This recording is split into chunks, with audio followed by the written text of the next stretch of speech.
Halo, jumpa lagi di Ngoprek Channel. Kali ini kita akan ngoprek jalur trekking.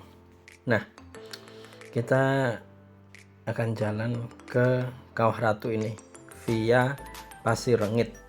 Pasir Rengit itu lewatnya Ciampea, dan ini adalah jalur trekking menuju Kawah Ratu paling populer.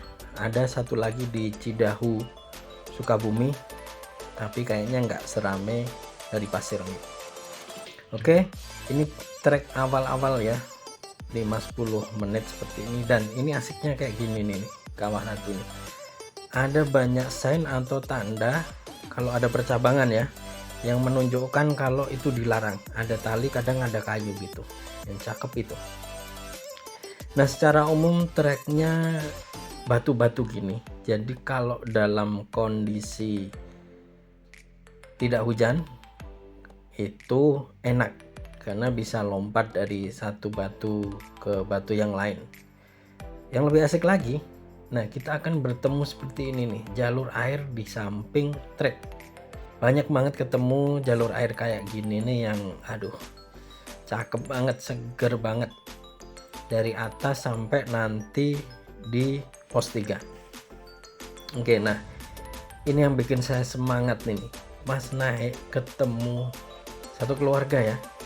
Ini bapak-bapak dan ibu ini bawa anaknya yang umurnya baru 6 tahun.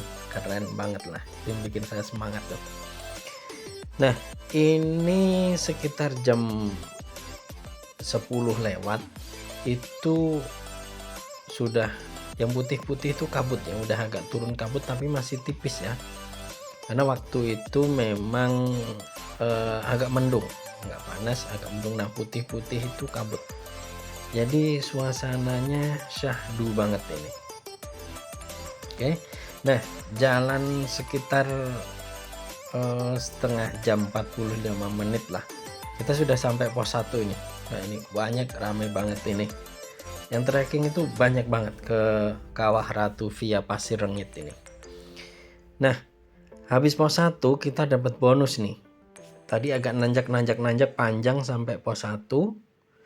Nah, setelah itu kita ketemu jalur yang agak landai seperti ini nih. Ini asik banget ini.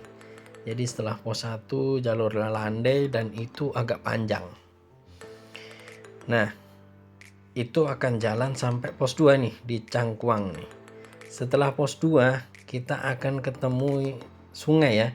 Ini sungai yang viral ini di rute Pasir Rengit Kawah Ratu ini, banyak banget ini diambil videonya nih.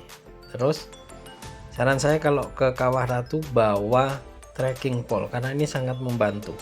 Pas nyebrang sungai, pas licin, saya beberapa kali kepleset mau jatuh, bisa nahan karena pakai trekking pole itu. Nah, kita juga akan ketemu jalur-jalur kayak gini nih, banyak batu juga akar. Ini udah mirip naik gunung banget ini, jadi keren banget ini.